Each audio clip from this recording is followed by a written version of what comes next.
আসসালামু আলাইকুম রহমতুল্লাহি অবরকাতুহু। সম্মানিত দর্শক, আজকের যে শিরোনামটি ব্যবহৃত হয়েছে, পিলে চমকানো শিরোনাম। অনেকে হয়তো ভাবতে পারেন যে আমি কি আওয়ামী লীগ করি না বিএনপি করি। বিএনপিতে আমি নির্বাচন করেছি, বিএনপিতে যোগদান করেছি এবং এখনো পর্যন্ত সবাই জানে যে বিএনপিতে আছি।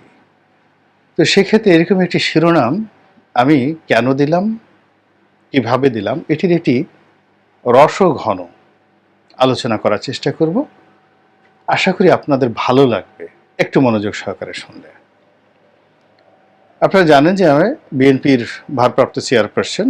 ভারপ্রাপ্ত বলা হলো, তিনিই আসলে বিএনপির চেয়ারপারসন। বিএনপিকে তিনি এখন চালাচ্ছেন এবং বিএনপির চেয়ারপারসন বেগম খালেদা জিয়া মূলত সরকারের কারাবন্দী অবস্থায় আছেন, সাজাপ্রাপ্ত বলা হচ্ছে তাকে, এবং বয়সের ভারে নুজ্জ এবং নানা রকম শারীরিক জটিলতায় তিনি আক্রান্ত। কাজেই তার এই জীবদ্দশা এবং তার যে পদ পদবিটি, এটি অলংকারিক, চেয়ারপারসন বিএনপির।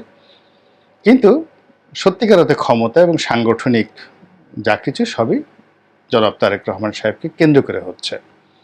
তার হুকুমেই দল পরিচালিত হচ্ছে। অনাগত দিনে দল যদি রাষ্ট্র ক্ষমতায় আসে, তিনি প্রধানমন্ত্রী হবেন অথবা তার হুকুমের বা তার পছন্দের কেউ প্রধানমন্ত্রী হবেন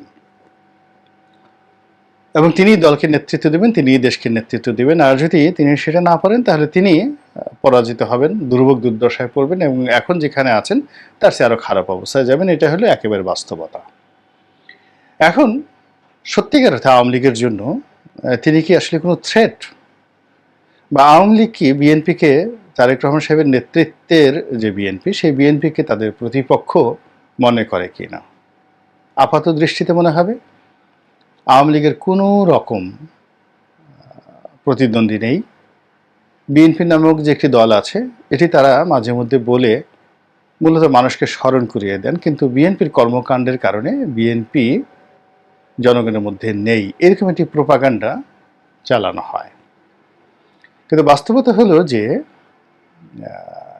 সেই 2006 থেকে আজ অবধি যে রাষ্ট্রীয় জুলুম, যে অত্যাচার, যে নিগৃহ, যে প্রাকৃতিক বিপর্যয় বিএনপির পুরে এসেছে পাক ভারত উপমহাদেশে অন্য কোনো রাজনৈতিক দলের উপর, সেটি পাকিস্তানের পিপলস পার্টি বলেন, ভারতের জাতীয় কংগ্রেস বলেন, কিংবা এই বাংলা এবং পাকিস্তানের মুসলিম লীগের কথা বলেন, এত দীর্ঘস্থায়ী জুলুম এবং অত্যাচার কোনো দলের প্রতি হয়নি।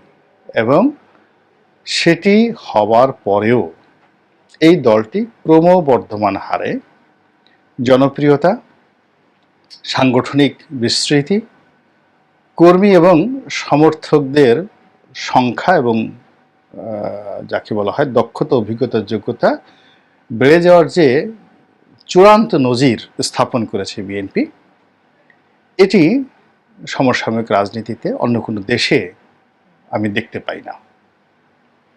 দ্বিতীয়ত, এই দলটির দেশপ্রেম এবং এই দলটির দলপ্রেম, অর্থাৎ এই দলের নেতাকর্মীদের মধ্যে বিএনপি প্রীতি যেভাবে আছে, বাংলাদেশের অন্য কোনো দলের প্রতি, এমনকি জামাত শিবিরের যারা নেতাকর্মী রয়েছেন তাদের মধ্যেও নেই। এর কারণ হলো জামাতের 90% কর্মকাণ্ড গা ঢাকা দিয়ে অবস্থায় থাকে। দেখা হলে মুস্কেটা হাসি দেবে, আসসালামু আলাইকুম বলবে, আপনার সাথে হাত হ্যান্ডশেক করবে খুব সফট মোলায়েম করে, সুযোগ পেলে আপনাকে জড়িয়ে ধরবে। এর কারণ হলো আমাকে মাইরেন না, আমি নিরীহ মানুষ। কিন্তু বিএনপি কিন্তু সেটা করছে না। বিএনপি সুযোগ যেখানে পাচ্ছে মারামারি করছে, মার দিচ্ছে, যেখানে পারছে না মার খাচ্ছে। আবার পুলিশ বাহিনীর সঙ্গে তাদের কখনো লেনা দেনা হয় না। পুলিশ যখনই সুযোগ পায় তাদেরকে ধরে, মামলায় ঢুকায়, জেলে ঢুকায়, আবার তারা সেখান থেকে বের হয়ে আসে। এই যে অনবরত লড়াই এবং সংগ্রামে বিএনপির নেতাকর্মীদের সংখ্যা আসলে কমা উচিত ছিল। অনেক লোক বনবাসে চলে যাওয়ার কথা ছিল, অনেক লোক ঋষিমুনি হয়ে যাওয়ার কথা ছিল, অনেক মানুষের আত্মহত্যা করার কথা ছিল, কিন্তু সেটা না করে বিএনপি ক্রমশই তাদের যে শক্তিমত্তা এটি বাড়িয়ে চলছে। এই যে একটা নির্বাচন হলো, ডামি নির্বাচন, বিএনপি হায়েস্ট 6 থেকে 7 দিন বসেছিল। এরপরে রুহুল কবির রিজভীর নেতৃত্বে তালা ভেঙে অফিসে ঢোকা হলো। তারপরে এই যে এখন সাংগঠনিক কর্মকাণ্ড চলছে, সিরিজ, যুবদল, ছাত্রদল, স্বেচ্ছাসেবক দল, তাঁতি দল, কৃষক দল, মহিলা দল, সবাই যার যার মতো করে সারা বাংলাদেশ কিন্তু কাজ করে যাচ্ছে। এই বৃষ্টির মধ্যে, বর্ষার মধ্যে কিন্তু তাদের কর্মকাণ্ড চলে যাচ্ছে। আর দলের ভারপ্রাপ্ত চেয়ারপারসন জনাব তারেক রহমান প্রতিদিন সকাল থেকে একদম গভীর রাত পর্যন্ত অন্তত পক্ষে বিভিন্ন গ্রুপ, উপগ্রুপের সঙ্গে সিরিজ মিটিং। এমন দিন নেই যে সে শুধুমাত্র নামাজের জন্য, খাওয়ার জন্য কিঞ্চিত সময় রেখে বাকি সময়টা তাকে নেতাকর্মীর সঙ্গে কথাবার্তা বলতে হচ্ছে, শুনতে হচ্ছে, সমস্যার সমাধান করতে হচ্ছে, কমান্ড দিতে হচ্ছে। এটা হলো বাস্তবতা। এবং এই কারণে কি হচ্ছে, তারেক রহমানের নাম শুনলেই আওয়ামী লীগের লোকজনের মেজাজ গরম হয়ে যায়, মাথা খারাপ হয়ে যায়। তাকে ধরার জন্য, তাকে শাস্তি দেওয়ার জন্য, তাকে ধরে আনার জন্য, তাকে চাপ দেওয়ার জন্য আওয়ামী লীগের মানে সবচেয়ে এখন আকাঙ্ক্ষা, আওয়ামী লীগের সামনে যদি মানে যারা শক্তিশালী লোক রয়েছে তাদের সামনে যদি বলা হয় তোমাদেরকে হুর দেয়া হবে, পরি দেওয়া হবে, সারাবান তহুরা দেওয়া হবে, তোমাদেরকে অনেকগুলো মানে প্রাসাদ দেওয়া হবে, টাকা দেওয়া হবে, বাড়ি দেওয়া হবে, গাড়ি দেওয়া হবে, মন্ত্রিত্ব দেওয়া হবে, এগুলো একদিকে, আর অন্যদিকে তোমাদেরকে তারেক রহমানকে তোমাদের হাতে তুলে দেওয়া হবে। সবাই বলবে যে আমরা তারেক রহমানকে চাই, ওইগুলো লাগবে না। কেন চাও? আমরা তাকে একটা ডলা দিতে চাই। তখন এই যে আওয়ামী লীগের লোকজন তাকে ডলা দিতে চায় এবং তাকে অপদস্থ করতে চায়, তাকে মারতে চায়, এটাই তারেক রহমান সাহেবের সফলতা, এটাই বিএনপির অস্তিত্ব এবং বিএনপি যে অনাগত দিনে ভালো কিছু একটা করতে পারবে এটাই তার প্রমাণ। এই হলো ভূমিকা। এখন খবরে যাই।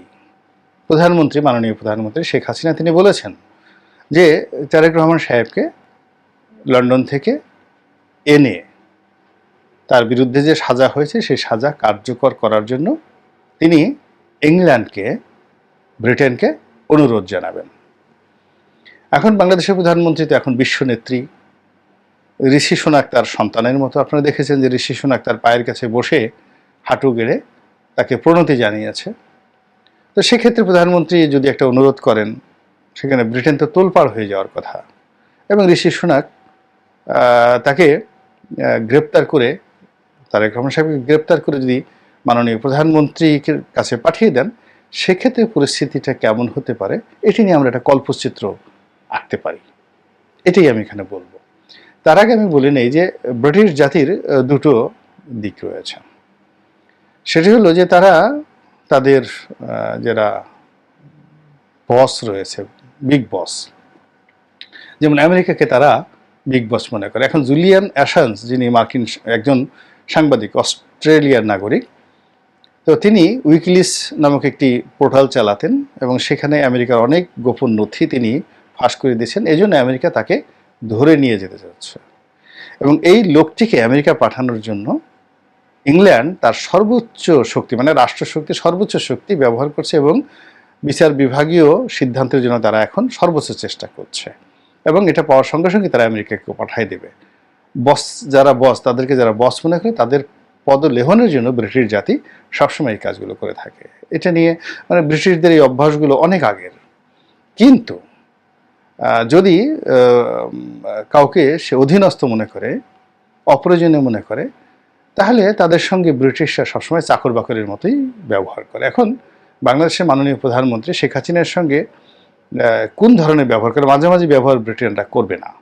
তারা আয়দার তাকে আমেরিকার মতো সম্মান করবে, ঋষি সুনাকের মায়ের মতো তারা সম্মান করবে, অথবা তারা পুরো উল্টো আচরণ করবে। এখন প্রধানমন্ত্রী যে অনুরোধ জানাবেন ঋষি সুনাককে, অবশ্যই প্রধানমন্ত্রী ঋষি সুনাককে অনুরোধ জানাবেন এবং সেই অনুরোধ জানানোর ক্ষেত্রে যদি ঋষি সুনাক তাদের দেশের আইন কানুন মেনে জনাব তারেক রহমান সাহেবকে গ্রেপ্তার করে পাঠান, তাহলে প্রশ্ন হলো তাকে কি আলাদা চার্টার প্লেনে করে পাঠানো হবে, না কোনো কমার্শিয়াল ফ্লাইটে পাঠানো হবে?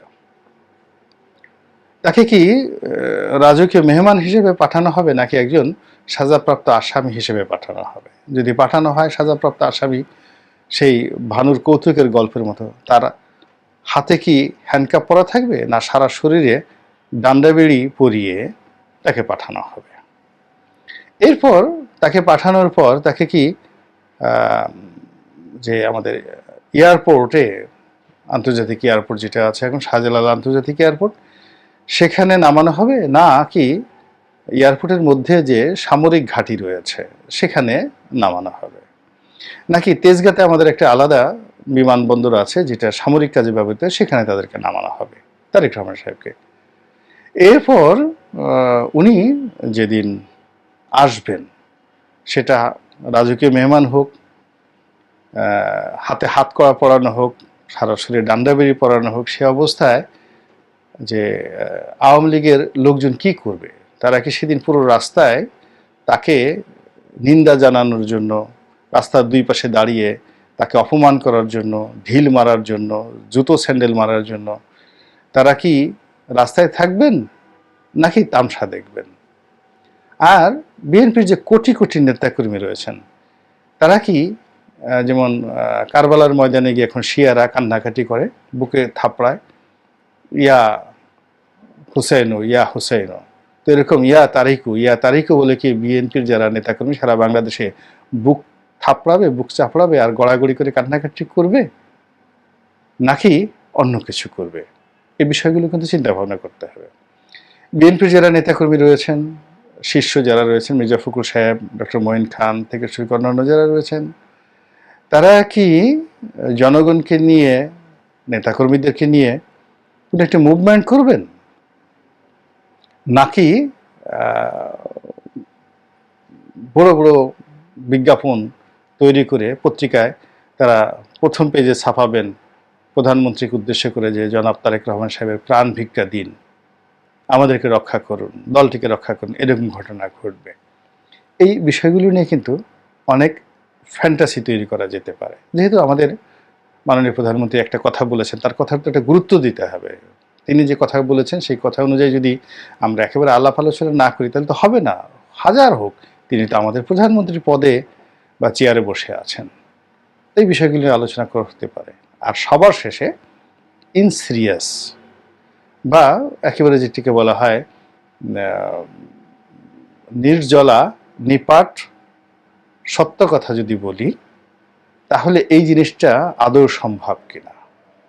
ব্রিটেনের আইন অনুযায়ী পূবের চার যদি পশ্চিমে উঠে যায়, ঋষি সোনাক তো দূরের কথা, ঋষি সোনাকের বাপ, মা, দাদা, দাদি, 14 গোষ্ঠী যদি কবর থেকে উঠে আসে, এবং ব্রিটেনের সিস্টেম অনুযায়ী যদি তারা সবাই মিলে চেষ্টা করে, মানে ঋষি সোনাকের মতো 100টা প্রধানমন্ত্রী ব্রিটেনের হয় এবং সবাই মিলে একসাথে বসে চেষ্টা করছে, এবং উইনস্টন চার্চিলকেও যদি সে কবর থেকে তুলে আনা হয় যে তুমি এখন সিদ্ধান্ত নাও, তাহলেও জনাব তারেক রহমানের একটা পশম স্পর্শ করে বর্তমান বিধি ব্যবস্থায় ব্রিটেনের সে যেভাবে রাজনৈতিক আশ্রয়ে আছে, সেই আশ্রয়টা ক্যান্সেল করে তাকে বাংলাদেশে ফেরত পাঠানো বলতে গেলে অসম্ভব বিষয়। কিয়ামত হয়ে যাবে আমেরিকাতে, তবু এই জিনিসটা সম্ভব হবে না। তো বুঝতে পারছেন ব্যাপারটা, আগের ফ্যান্টাসি কথা আর শেষের যে বক্তব্য, এই তিনটি মিলিয়ে আপনি চিন্তা করুন যে তারেক রহমান সাহেবের গ্রেপ্তারটা আসলে কবে হচ্ছে, কিভাবে হচ্ছে, কখন হচ্ছে, বা আদৌ হচ্ছে কিনা। আল্লাহ আমাদের সবাইকে হেদায়েত দান করুন আর হেফাজত করুন। আসসালামু আলাইকুম ওয়া রাহমাতুল্লাহি ওয়া বারাকাতুহু।